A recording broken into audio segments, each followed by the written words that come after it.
The creature's breathing was wrong. Doctor. Nadia Okonkwo had spent 7 years listening to Old Mother breathe.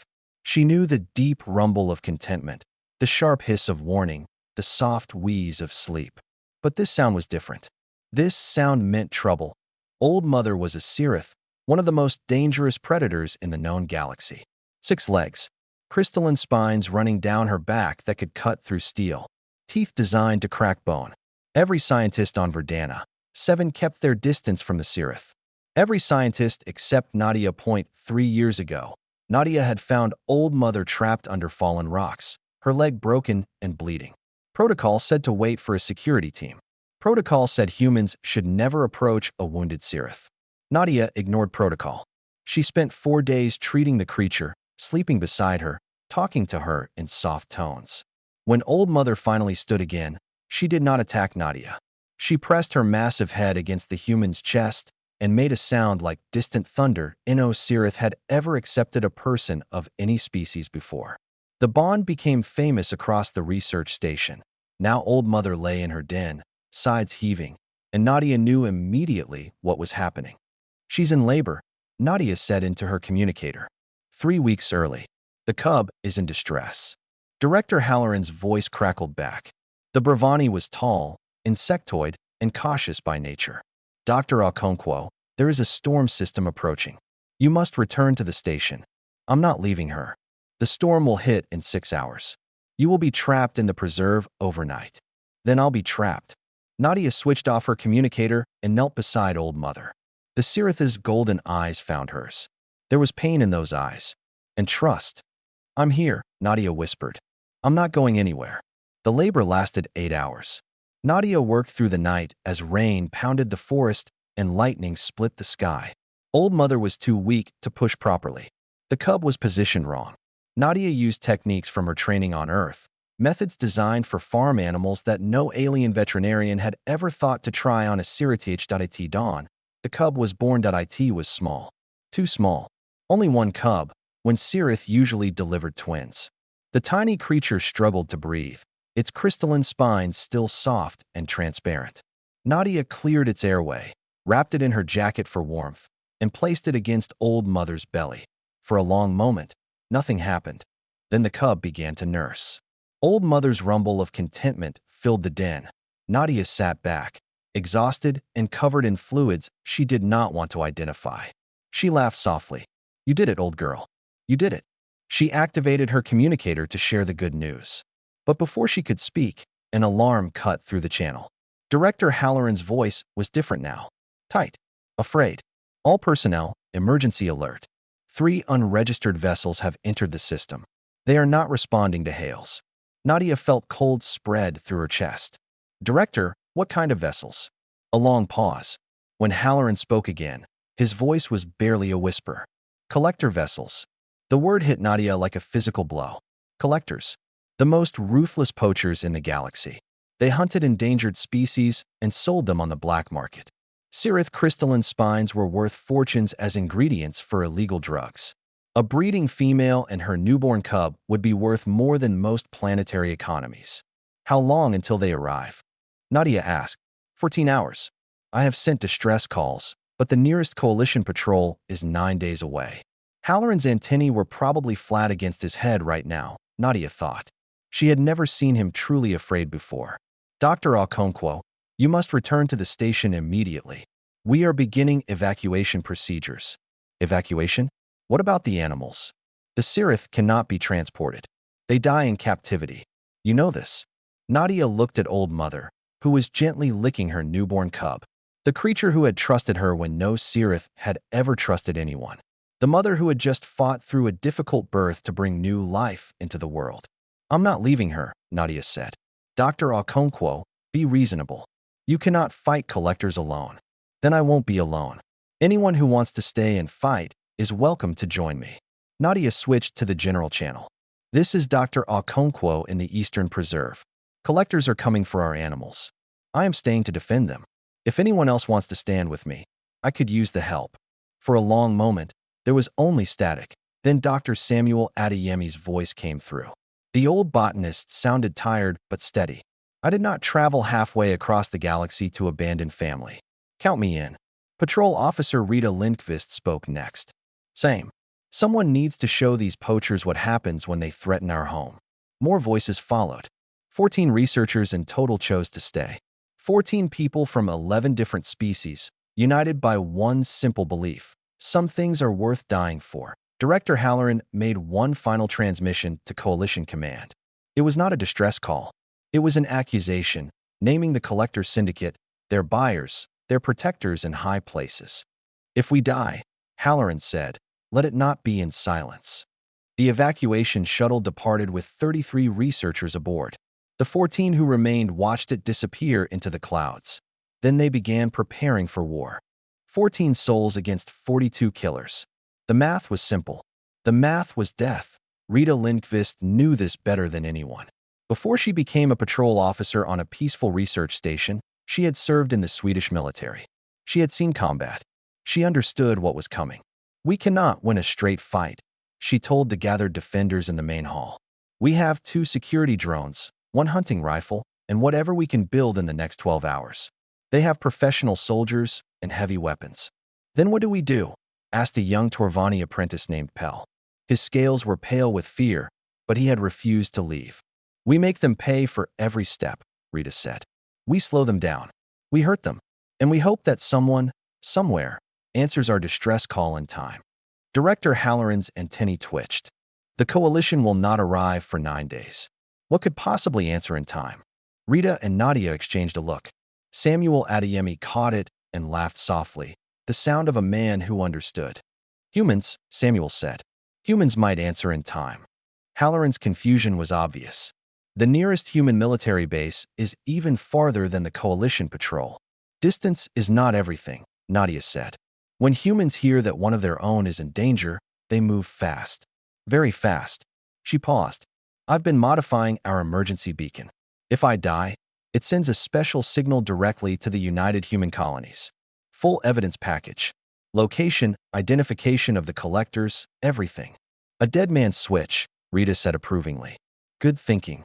I did not come here planning to die, Nadia replied. But if it happens, I want it to mean something. The defenders split into teams. Samuel took 3 researchers to rig the irrigation system with corrosive decontamination chemicals. Anyone walking through certain paths would get a face full of acid. Rita positioned the security drones at choke points and taught the non-combatants how to operate the station's tranquilizer systems at maximum power. Not lethal, but enough to drop a charging collector for several minutes that a Milani chemist named Serene worked through the night, creating makeshift smoke bombs and irritant grenades from laboratory supplies.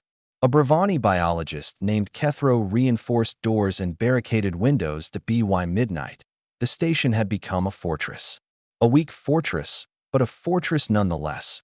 Nadia slipped away during a break in the preparations. She needed to see Old Mother one more time. The Eastern Preserve was dark and quiet. The storm had passed, leaving the air clean and cold. Nadia found the den easily. After 7 years, she could walk these paths blindfolded. Old Mother was awake, her golden eyes reflecting the starlight. The cub slept against her belly, tiny chest rising and falling. Nadia sat down a few feet away, close enough to touch, but not crowding. I need to tell you something, Nadia said softly. I know you don't understand words, but maybe you understand feelings. Maybe you understand intent. Old Mother watched her. Listen, bad things are coming, Nadia continued. Bad creatures who want to hurt you and your baby. I'm going to try to stop them, but I might not succeed. Her voice cracked slightly. I lost a daughter, 6 years ago. Her name was Ada. She was 4 years old. There was a sickness, and the medicine came too late, and I held her while she died. Tears ran down Nadia's cheeks. She did not wipe them away. I came to this planet because I couldn't stay on Earth anymore. Everything there reminded me of her. Here, I found purpose. I found you. She laughed bitterly. A xenobiologist who falls in love with a creature that should have killed her. Maybe I was always a little crazy. Old Mother moved then. Slowly, carefully, she lifted her massive head and pressed it against Nadia's chest. The crystalline spines hummed with a frequency that Nadia felt in her bones. It was the gesture Sirith reserved for their own cubs, their own family. Nadia wrapped her arms around Old Mother's neck and sobbed. I will protect your son, she whispered. Whatever it takes. I promise. They stayed like that until dawn began to light in the sky. Then Nadia's communicator crackled. Dr. Okonkwo. Rita's voice was grim. The collector ships are entering orbit. They're hailing us. Nadia stood slowly. She looked at Old Mother one last time, memorizing the golden eyes, the graceful spines, the tiny cubs sleeping peacefully. Stay hidden, she said. Stay safe. She walked back to the station as the sun rose over the forest. By the time she arrived, the other defenders had gathered in the communications room. A voice was coming through the speakers, guttural and mocking. We know you are there, little scientists. We know what you are protecting. Surrender the Sirith. We will let you live. Halloran looked at Nadia. His antennae were flat, his compound eyes wide with fear. But there was something else there too. Something like hope. What do we tell them? He asked. Nadia stepped forward and keyed the response channel. Her voice was steady. Her hands did not shake. Come and take them. The transmission ended. Silence filled the room. Then Pell, the young Torvani, let out a noise that might have been a laugh or might have been a prayer. Humans are insane. Samuel smiled wearily. Yes, that's rather the point. Outside, the collector ships began their descent. The battle for Verdana, 7, was about to begin. 3 kilometers felt like nothing when death was walking toward you. The collectors had landed their ships in a clearing to the west, just beyond the range of the station's basic sensors. 42 armed poachers began their march through the forest. They moved slowly, confidently. Why rush? Their targets were scientists, not soldiers. This would be easy. They were wrong. Samuel's trap caught the first wave at the river crossing. The irrigation system activated automatically when motion sensors detected movement. 6 collectors screamed as corrosive chemicals sprayed across their exposed skin. 2 died immediately. 4 more fell back, blind and burning. The rest scattered into the underbrush, suddenly aware that this would not be easy at all. In the station's security room, Rita watched through drone cameras. First blood to us, she said. They'll be more careful now. How long can we hold them? Halloran asked. Hours, maybe. Not days. Rita checked her rifle. Nadia's hunting rifle, actually. Designed for mercy killings of suffering animals. Not a military weapon, but it would put holes in people just fine. We need to make every minute count. The collectors regrouped and advanced again. This time they moved in smaller teams, spreading out to avoid clustered traps. They were professionals. They learned fast. The security drones harassed them from above, diving and firing tranquilizer darts. Each dart was loaded with enough sedative to drop a large animal. On a person, it caused immediate unconsciousness. 3 more collectors went down before someone shot one of the drones out of the sky. In the main corridor, Serene the Milani chemist waited with her homemade grenades. When the first collector kicked through the eastern door, she threw 3 smoke bombs at his feet. The chemical mixture burned eyes and lungs.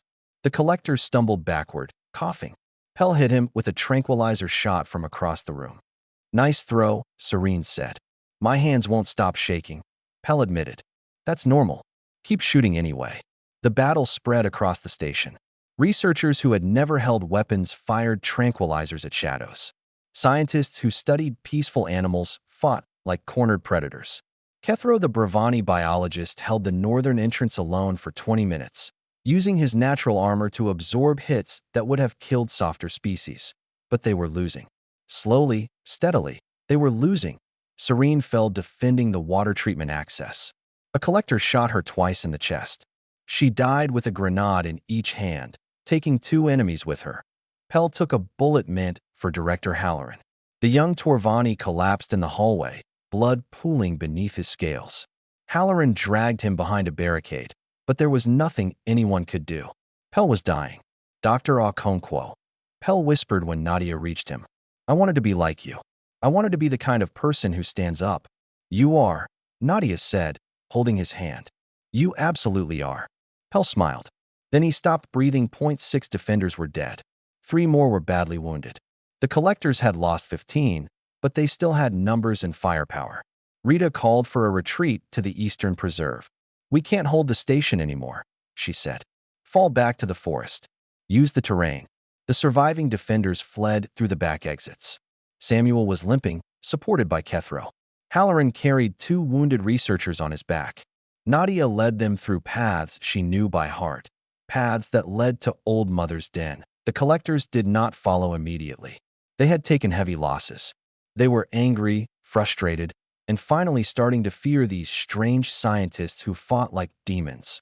But the captain of the collectors was not afraid. He was a scarred Bravani who had abandoned his people's honor codes decades ago. He had killed hundreds of creatures. He had killed dozens of people. 14 researchers would not stop him. 6 of you, with me, he ordered. The Cirith is in the Eastern Preserve. We take it and leave. Let the others hunt these fools. The captain and his team moved into the forest. Nadia reached Old Mother's den just ahead of them. The Cirith was awake, standing protectively over her cub. She sensed danger. Her spines were raised, her teeth bared. Easy, Nadia breathed. Easy, old girl. I'm here. Nadia. Rita's voice came through the communicator, weak and strained. We've lost contact with Samuel's group. I think they were captured. I'm pinned down near the South Ridge. I can't reach you. How many collectors are heading my way? 6, maybe 7. Led by their captain. Nadia closed her eyes. 6 professional killers against 1 wounded woman with an empty rifle. The math was simple. The math was death, but Old Mother's cub was behind her. A tiny life that had barely begun.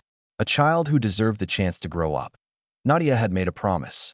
Rita, she said quietly, make sure my beacon transmits. Whatever happens, make sure it transmits. Nadia, what are you planning? Something stupid and human. Nadia gripped her empty rifle and faced the forest. Tell the coalition what happened here. Tell humanity what happened here. And tell them I died protecting family. The sounds of approaching footsteps grew louder. Nadia stood her ground and waited for the end. She had always imagined death would be quiet. Instead, it announced itself with heavy boots crushing forest leaves and harsh voices laughing in the darkness. Nadia counted the footsteps. 6, just as Rita had said. 6 killers who had murdered countless creatures across the galaxy. 6 monsters who thought nothing of slaughtering mothers and stealing children. They emerged from the trees one by one. The captain came last, his scarred face twisted into a smile when he saw Old Mother's den. There she is, he said. Beautiful specimen. Worth a fortune in parts alone. His eyes moved to Nadia, standing in front of the entrance with her empty rifle raised. And what is this? The human who wouldn't run. You will not touch them, Nadia said. The captain laughed. His crew laughed with him. Human. Soft little human. You have no ammunition. You can barely stand. Your friends are dead or captured. What exactly will you do? Nadia did not answer. She could not win this fight. She had known that from the beginning. But winning was never the point. The point was time. Every second the captain spent talking was a second Old Mother had to protect her cub. Every moment of delay gave Rita a chance to ensure the beacon would transmit. I wonder, the captain continued, stepping closer, why you stayed. The others I understand. The Bravani has honor codes.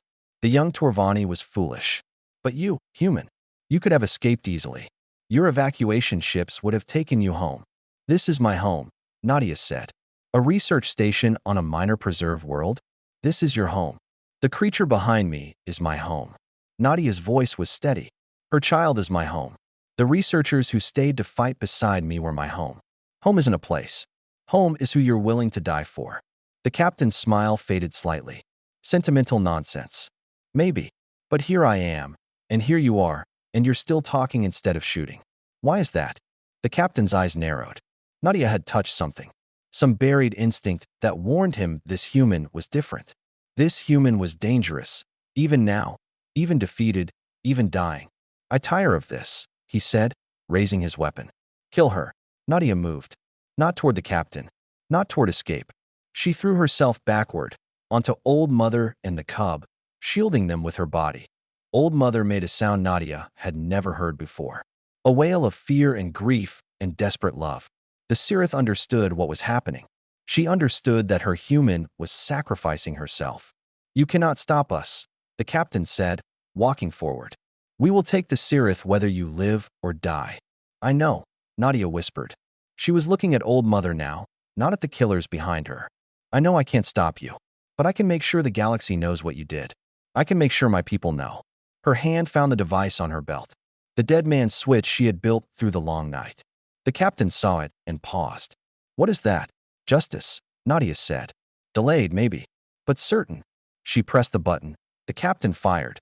The shot hit Nadia in the back.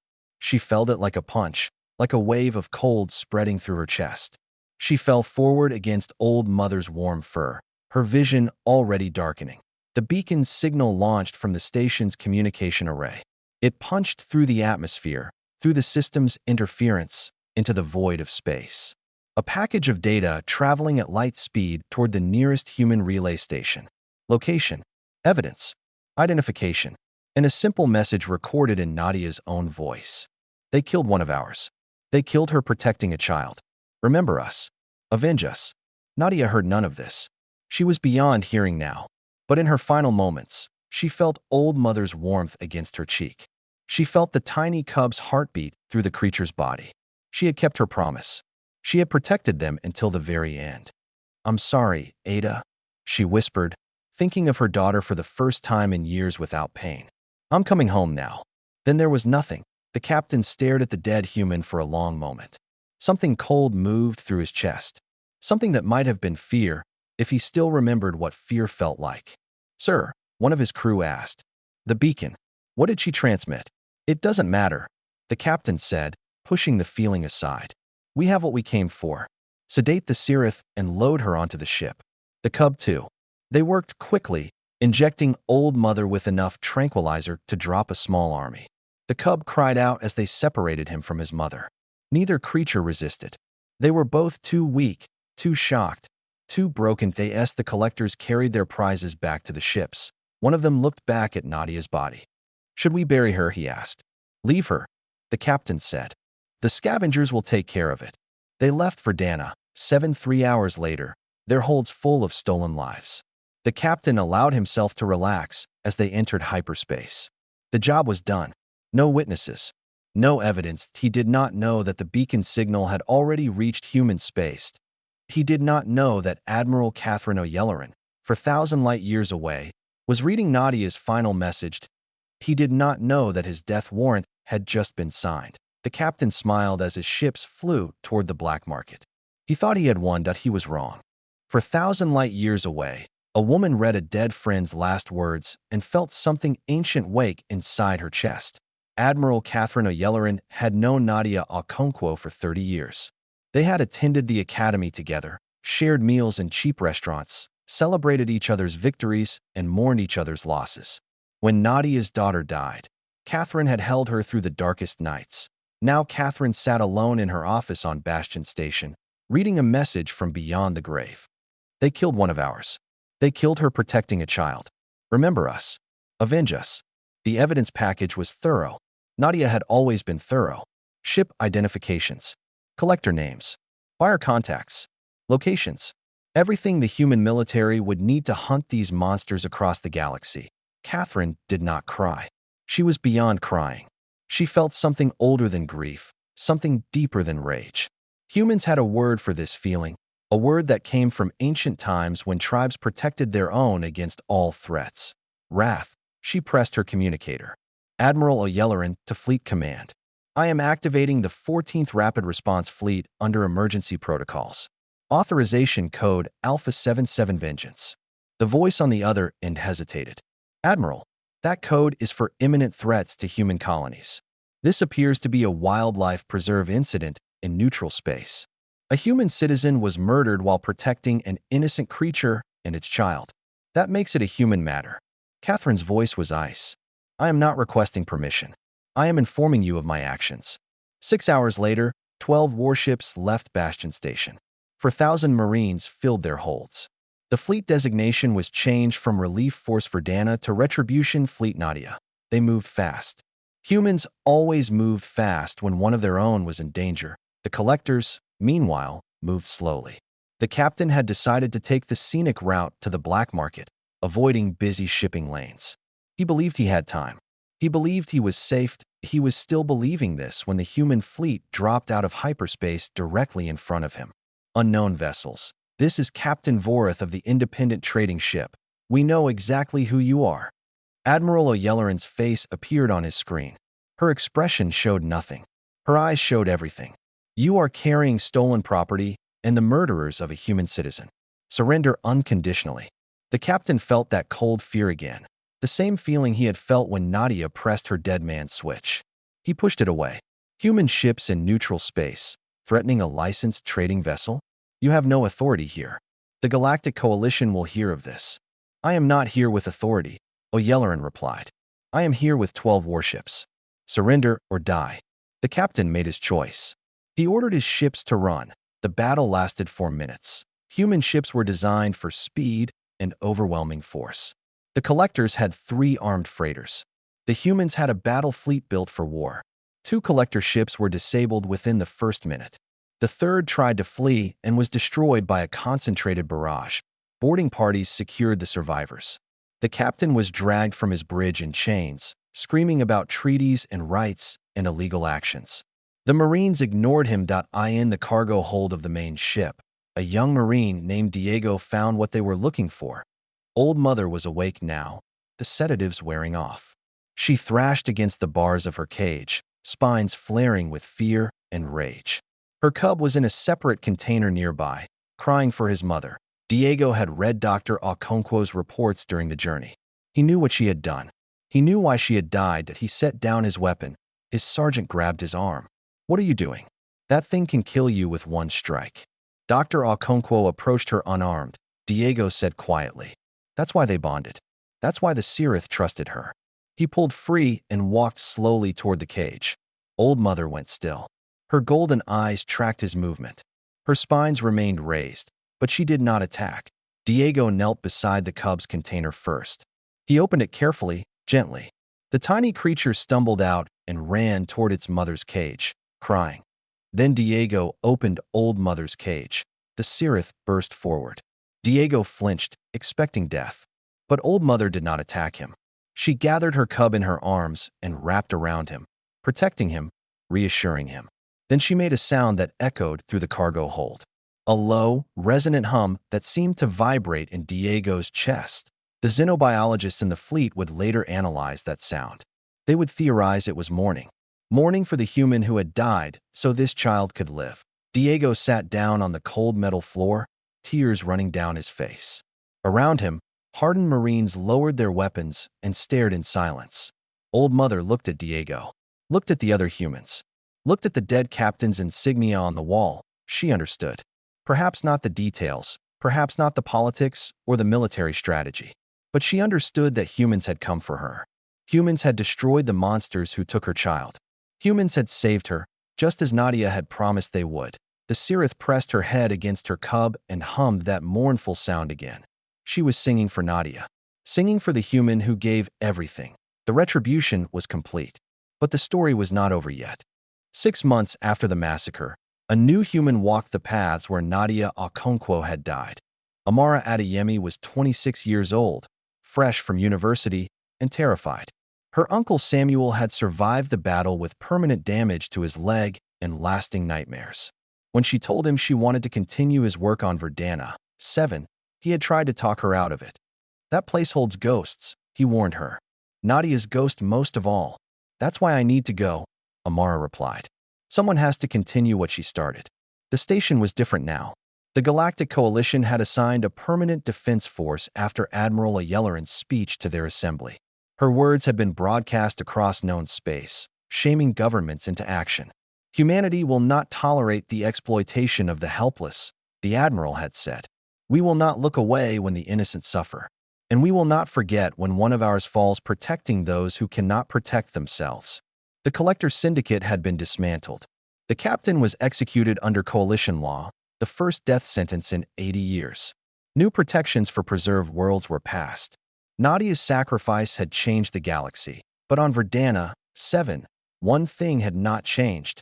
Old Mother had not allowed any researcher to approach since her rescue. The Sirith stayed deep in the Eastern Preserve, raising her cub far from the creatures who had caged her.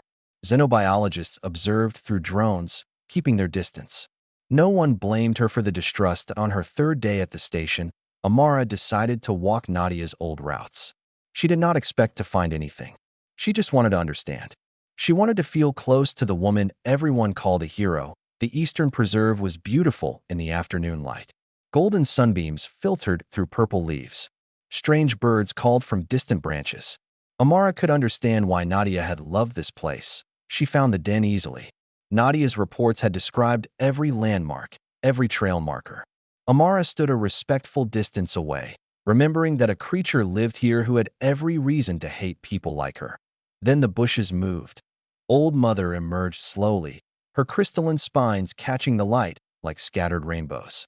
She was smaller than Amara had imagined. The videos did not capture how gracefully she moved, how intelligently her golden eyes surveyed the world. Amara's heart hammered in her chest. She wanted to run. Every survival instinct screamed at her to flee, but she remembered what Uncle Samuel had told her. She remembered what Nadia had taught them all. Amara stood still. She did not raise her hands. She did not speak. She simply waited. Old Mother approached. Step by careful step, she crossed the distance between them. Her spines were folded flat against her body, the Sirith signal for peace. Amara knew this from Nadia's reports. Peace, trust, family. Behind Old Mother, a young cub followed. He was bigger now, his spines hardening into proper crystals, his movements confident. The xenobiologists had named him Nadia's son, the only Sirith ever named for a human. Old Mother stopped in front of Amara. Close enough to touch, close enough to kill. Then she made that sound. The humming, resonant sound that the Marines had heard on the rescue ship. The sound the xenobiologists called mourning. Amara understood. Old Mother remembered. Humans had protected her child when no one else would. A human had died so her son could live. Old Mother did not understand nations or politics or fleets. She only knew one truth. When the darkness came, the humans stood between her family and death. Slowly, gently, Old Mother pressed her head against Amara's chest. Amara gasped. Tears spilled down her cheeks. She raised a trembling hand and rested it on Old Mother's crystalline spines. They hummed beneath her palm, warm and alive. I'm not her, Amara whispered. I can never be her. Old Mother made a soft sound, almost a purr. She pulled back slightly and looked at Amara with those ancient golden eyes. Then she stepped aside, revealing her cub. Nadia's son approached without fear. He was young and curious and had grown up hearing his mother's strange song about humans. He pressed his small head against Amara's hand and chirped. Amara laughed through her tears. Hello, little one. Somewhere in the stars, Admiral Oyelleran's fleet patrolled the darkness. Somewhere in the soil of Verdana, 7, Nadia Okonkwo rested beneath a simple marker that read, She died protecting family. Somewhere in the vast bureaucracy of the Galactic Coalition, new laws were being written because one woman refused to abandon a creature she loved. And here, in a forest full of ghosts, a bond was being reborn. Old Mother watched her cub play with the new human. She had decided something that no Sirith had ever decided before. Humans were pack. Humans were family. Humans were worthy. Amara would never replace Nadia. No one could replace Nadia. But perhaps that was not the point. The point was continuity. The point was legacy. The point was that humans kept coming back, kept standing up, kept protecting creatures that were not their own kind. This was humanity's true gift to the galaxy. Not their warships or their fury. Those were only tools. Humanity's true gift was this: a species that loved beyond boundaries, that protected beyond reason, that died for those who could never repay them. As the sun set over Verdana, 7, Old Mother curled around her cub and her new human friend. She hummed that ancient song one more time. The song she had composed for Nadia Okonkwo. It was a song of grief, a song of gratitude, a song of hope. And somewhere in the forest, the wind carried it across the world, a promise that echoed through the ages. We remember. We protect. We are humanity, and we will never let you fall alone. The end.